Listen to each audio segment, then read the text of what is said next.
I'm alone in my own space. I'm alive down to my feet.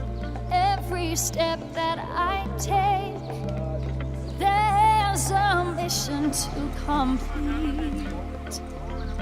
With an overpowering need, in this moment I am sure, and no one can come close.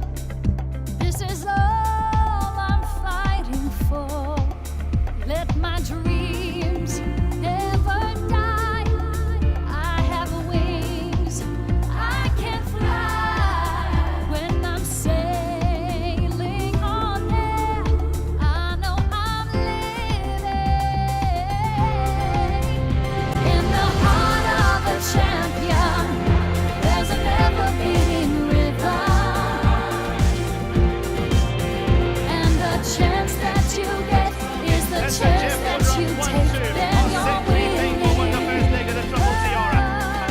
Deep inside of a champion, there's a never-ending fire, and the need that keeps burning in you, it's taking you higher. It's taking you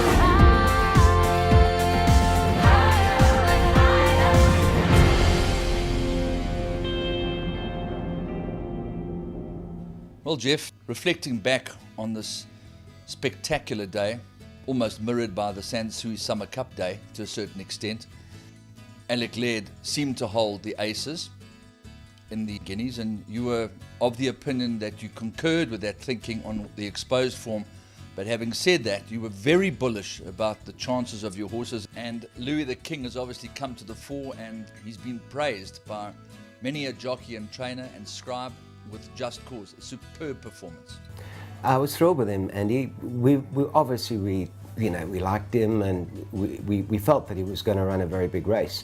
I was of the opinion actually that Forest Indigo was the horse to beat, of Alec's horses anyway, and because I thought his exposed form was probably the best in the field. It looked like it to me anyway. But well, Louis, maybe we got a little bit lucky. When I say lucky, it was a terrific ride from Robbie, a very enterprising ride. He'd made up his mind even before the fillies Guineas that he was only going to come up the outside, sit back and come up the outside, and he did it with both horses, and clearly the right move. Having said that, Forest Indigo was up the outside with him, so did we have an advantage over him? Maybe not.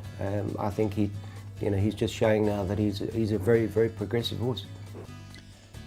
Looking at the market, and having spoken to Alec Laird, it strikes me as being slightly bizarre that a horse like Mr. Cricket could be made favoured for the race on the back of 2 consecutive victories, but having beaten nothing. No disrespect whatsoever. Alec Laird, when I interviewed him, made Forest Indigo the horse to beat in his yard, and his other horse Cled ran 3rd and 4th. Not disgraced at all, but this performance of Louis the King is seriously out of the top drawer. This puts him up there with some of the best 3-year-olds that we've seen for some time. Well, I must be honest, I haven't had a Guineas winner win as impressively as he did, and I'm going back to horses like Eventual, who are real, very superstar horses, and Louis put himself right up there for me. I think he surprised us all a bit because he's so laid back. And, for me, I always thought he was a good horse, but I don't think we realised how good. Forest Indigo's cruising up on the outside. Then comes Louis the King now as they head down to the 400-metre marker. And it's Forest Indigo on the outside with Lance and Louis the King. Mr. Cricket has felt the stick and is going backwards. Now as they come down with 2:50 to go. And Louis the King has struck the front. Down the inside as you like, Forest Indigo. But it's Louis the King with 100 to go. And another win for Jeffrey Woodruff. Louis the King blasts them away. Louis the King wins the Gauteng Guineas. Seconds close between As You Like and Forest Indigo. He's so relaxed, and he looks like he could run any distance. Robbie feels sure that he'll run 2:450, but remains to be seen. He's got to do it. But we'll obviously try triple challenge now, see if we can, do something. If you were to be walking through your yard and you look over the door to Arcetri Pink, you might think to yourself, nice weanling, not the biggest of fillies. Well, to say she never grew is probably an understatement. We looked at her in Australia, and she's got a beautiful pedigree, and she's the first foal. But she looked like she had to grow into like a medium-sized filly, but she is small, and she stayed small. But she's beautifully put together, and when you girth her up, you realise the good horses, they've got big girths, and she's no different.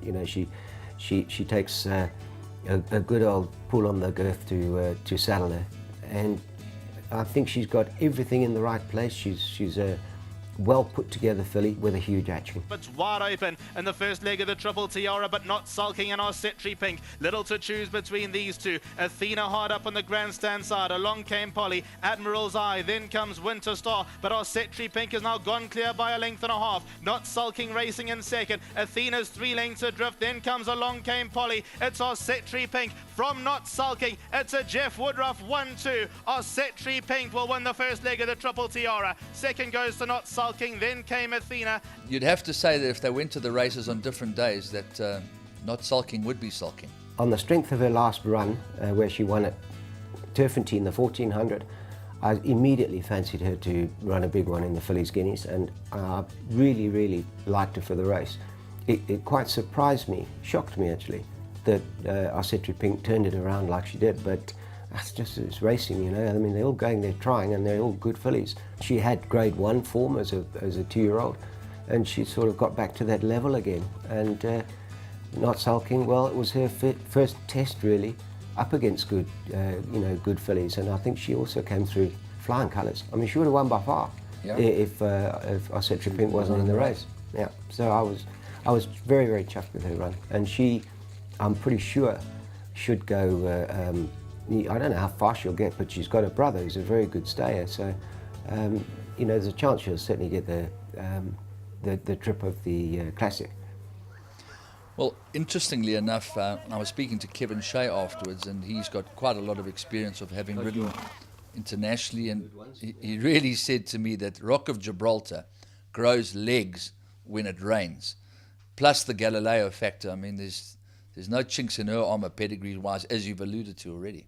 I must be honest, I had doubts whether she'd stay, just simply on what we'd seen before. She looked pretty much limited to 1450, and the guy that actually said, you must give the Fillies Guineas a go is Günther Roggemann, because he rode her on the inside track, 1450. She only ran 6th, but she did get interfered with, and Günther said, no problem with a mile if you just ride her cold.